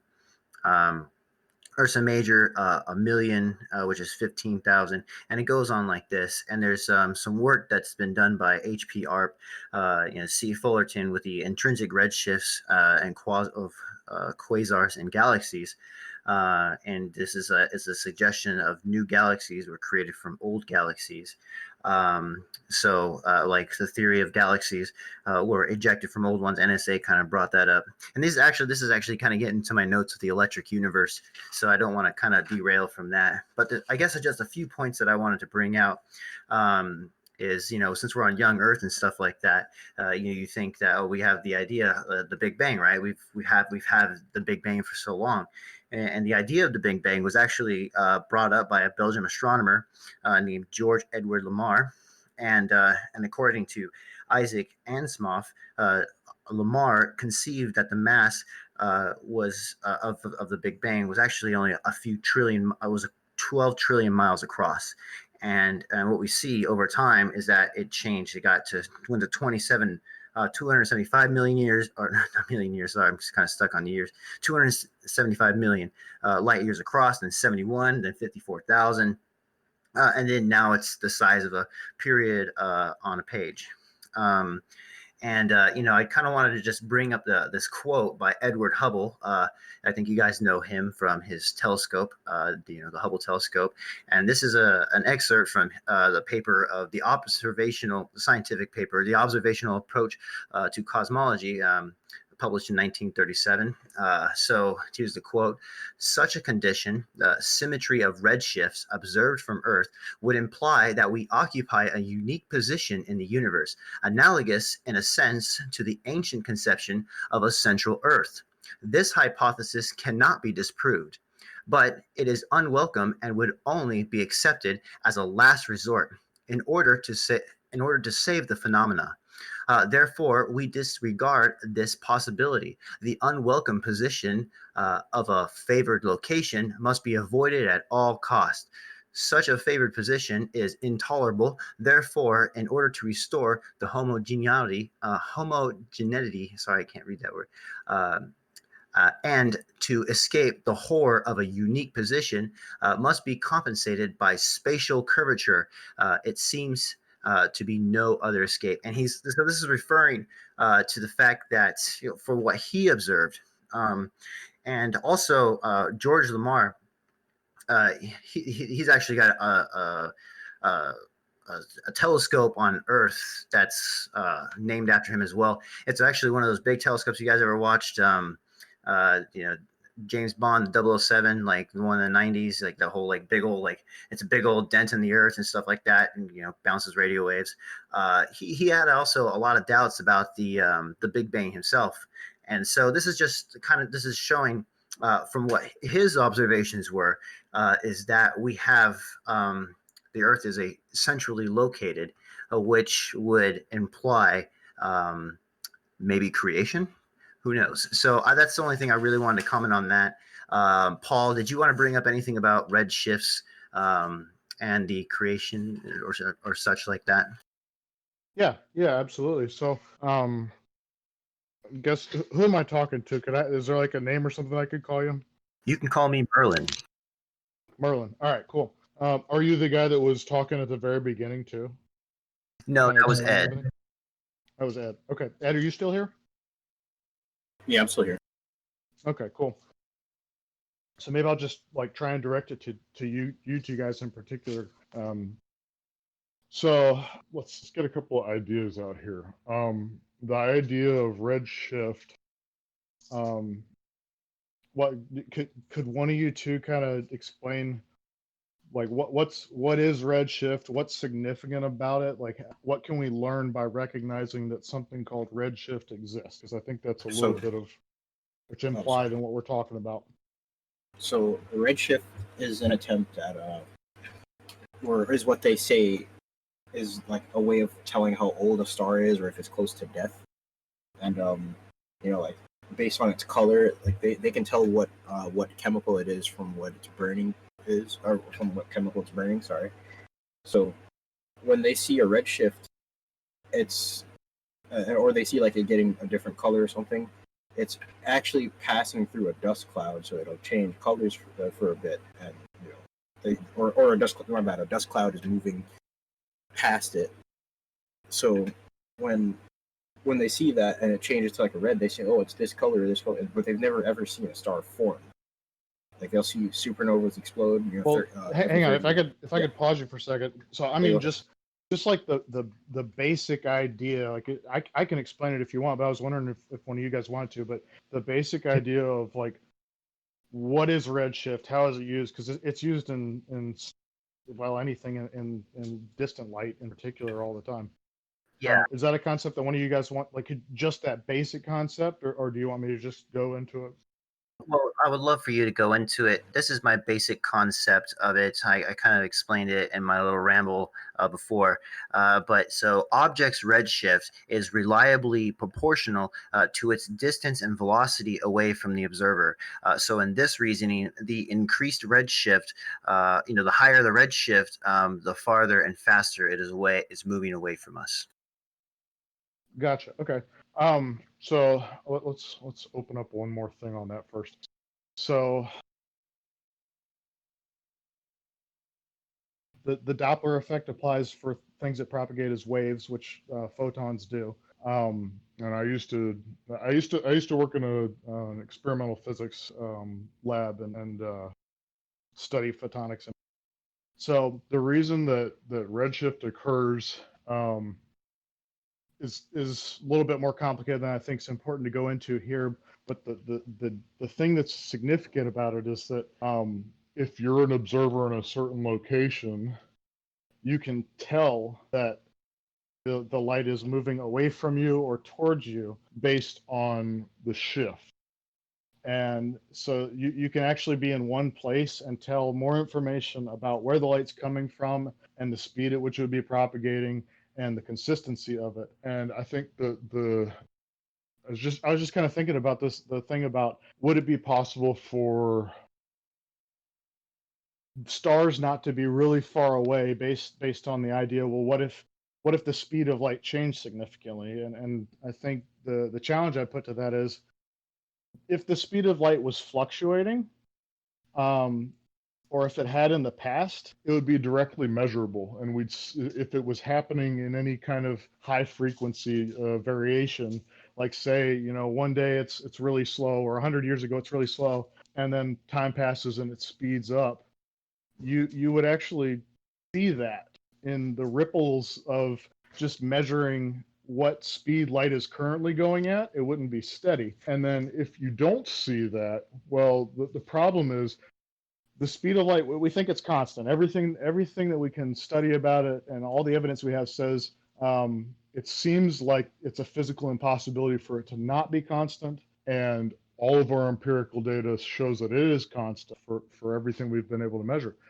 And even if it weren't, though, it wouldn't matter, because if the objects were close and you think about the speed of light changing, or if the objects are really far away and you think about the speed of light changing, they have to be very far away for small differences that wouldn't have occurred in the time we've been measuring the speed of light and its variations to even be possible. So the fact that we've measured it even for a small amount of time and seen no fluctuation immediately rules out the possibility of it being significantly closer than what we think it is. Chuck Missler was a man who'd studied certain things like that, even hyperspaces and things, where he had do you have the thing on the atomic clock and everything, where how time and space, like after he had made the comparison that time and space are they're cohesive, they can't exist without each other. He said something about what's called the speed of light being like not a constant, like it can be slowed down. They slowed it down, and what's it called? And how That's correct. That's correct. There's a misconception, and this is also with the observer effect too.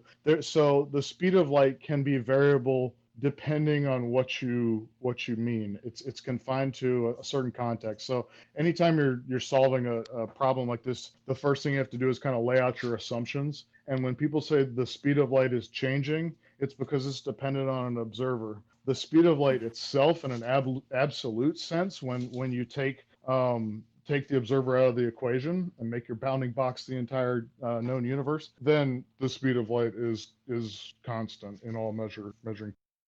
Yeah, you're right. There was two. It was actually Chuck Missler who said make sure to make the distinction between the two separate, like what you mean on the speed of light. I can't remember the name for it, but that the one you're talking about, the more variable one, that's the one that was changing. I need to get the name for that, but you are right. Yeah, I do have something right here. So the redshift of spectra from one of Chuck Missler's videos.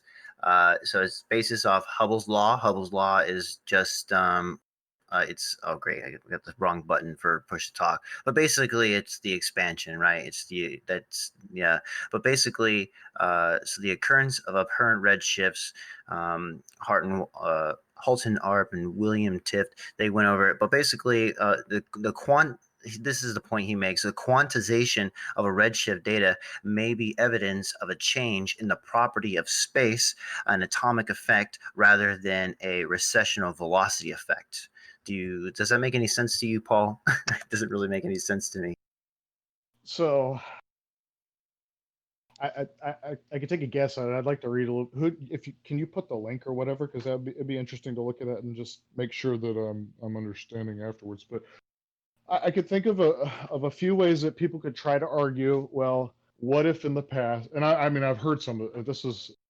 I mean these things do get talked about. This wasn't really too relevant to the stuff I was studying. But there's discussions of people saying, how constant is the speed of light? How do we know? I remember when I was in university asking some of those questions of like, well, is this just empirical or is it based on something else more foundational in physics that we know? And that's the thing is like with the speed of light, we kind of have both. We have really good arguments from the theoretical physics side, and we have really good arguments from the experimental side. So it's just like off the cuff. I think that if you want to try and argue that there's like an edge case where it could change, that's very different from if you want to demonstrate that there's an inconsistency that means we don't know how far away the planets and the celestial bodies are. And it's not like this hasn't been thought about and examined and I don't see anything the slightest bit convinced. I don't know if I'm conveying myself really clearly on this, but like I don't No. see the slightest bit of thing convincing about the arguments of, well, okay, if it could be variable, because again, like the thing I was saying earlier is if it could be variable, it would be measurable that it was variable because of the effects that would cause. It's not an isolated thing. And just the fact that we've had a fair amount of time to measure it and see that it's been consistent means that it has to have been consistent for at least that period of time. And that by itself is enough to say these things are very distant. Just factoring in gravity and how planetary motion works, it's real quick to show you. Basically, you're saying the universe is really small. Well, then it'll collapse on itself, and we'll see it really fast because it's going to happen right now because the speed of light is really fast right now. There's so many problems with it. I don't know if it's obvious though. Well, yeah, well, there's also some problems with that the expansion rate. Now, I can't really talk too much about the redshift because when we get that data is data, right? If it's consistent, it's consistent. And there have been scientific experiments that do show that we can speed up and slow down the speed of light. And I kind of brought up this point earlier about how when Lamar basically the size of the Big Bang has changed over time. And so it started off with at 12 million miles across or 12 trillion miles across, and it eventually shrank down to the size of a dot on a page, or maybe even smaller. There are some inconsistencies as far as when it comes to Big Bang. Now I don't know about redshifts and stuff like that, because like that's a whole different type of theory. And like I said, not like I said, I haven't said it before, but I mean, I'm not very much of an authority figure when it comes to this stuff. I'm an armchair scientist and a 2.0 psychology student, right? So I'm not the best at these kind of things. I just have a bunch of contrived notes together and trying to piece these all together for an understanding. I'm not trying to prove my point. I want to understand the universe myself. And so I did post the screenshot or the picture or whatever of the quote that I had from the video I was watching about the quantization of redshift data And so I think I I have to look more into that. But you do bring up some very interesting points about the whole fact of the redshift and what does it mean as far as our creation. Um, but yeah, I kind of have to go back to as far as when it comes to creation or whatever. I go back to that quote from Hubble, such as that in such a condition, the symmetry of redshifts observed from Earth would imply that we occupy a unique position in the universe. So maybe those redshifts are far away, but if the data is suggesting, as Hubble did back in 1937, that we occupy a unique position in Earth, i.e., an ancient conception of a central Earth, right? The universe revolves around us. That would argue for creation, whether or not if the Earth is 6,000 years old or not. So that would be my answer to that. Who was it that argued that the Earth was in the center of the universe? It's a quote. I also posted that quote from another Chuck Missler video. I think you might get a real kick out of him if you look him up. I'll post his name in the recorded event channel. Well, I meant, did you right there though? I thought did you say Aristotle said he thought? Who was it? No. Who was it? Edward Hubble, and it was and it's a Hubble, quote gotcha. out of his out of a scientific journal, the observational. Well, this is the paper he wrote, the journal he wrote, the observational approach to cosmology, 1937, pages 40, 41, 48, and 49. And to be fair, this quote is bunched is dot dot dot. It's bunched up ideas together, but it's to get the overall theme of what Hubble was trying to get at, the fact that we are centrally located in the universe. The universe is, I don't know if it revolves around us, but maybe it blew up from us. So, but yeah, I don't know. I still got to do some more research myself. Yeah, I can't say I know near as much when you're talking about like Big Bang Theory stuff. But on the light stuff in particular, when you were talking there, like I wish I had a better memory, or I was writing stuff down or something. But it felt like you were kind of drawing some conclusions from some things that, in context, that wasn't what those ideas originally were, from my understanding. But kind of, I don't know. My message, I guess, from what I'm hearing is, I think if you were to take the time to look into just the theory of how light travels and the constraints around it, and maybe you could go the angle of looking into why those constraints are really well founded, and it took a lot of people a really long time to work together and realize these concepts had some good foundation below them, and then the experimental side go and say, well, not only do they theoretically make sense, but here's the data that we would predict we'd find if they are true. So I feel like you could look into that, and you could realize and can kind of conclude that if there was a starlight issue, it would be small enough that it wouldn't matter and wouldn't affect the age of the Earth at all. Or if there were one that somehow made the universe small enough for that to be a realistic thing to happen, then nothing that we see works. It's literally you take all of logic and physics and throw it out the window. So you might as well say that's impossible, because that's kind of our word for how that works. Like there is no way that we could determine that things could ever be or have been that way. So we call that impossible. And I mean, maybe you could try and argue and say that, well, how do you know? Because I feel like that's really ultimately what you're driving at, is there's a lot of just doubt about the methodology and how sound it is. And so it kind of comes back to that, to me, is like, well, I mean, if you don't accept the idea of impossibility based on the kind of the rules of logic, then I don't think you could determine the age of the. Yeah, I really appreciate that criticism. because it's not my intention to deceive anybody or even myself, right? This whole journey that I'm on, and I think that we're all on, is the search for the truth. Like, what is the true origin of the Earth? Is Yeah. it, and so, and like I might be trying to prove my own point in a subconscious way, and I do have to look back into my studies have taken me in a different direction. I'm more focused on the biblical and like the theological side of things, and so I've my attention's been driven that way. These are notes that are kind of like a few months old and stuff like that, so they're pretty rusty and everything. But I do like I do appreciate that, and it should be all of our goal to take the information that we've been provided.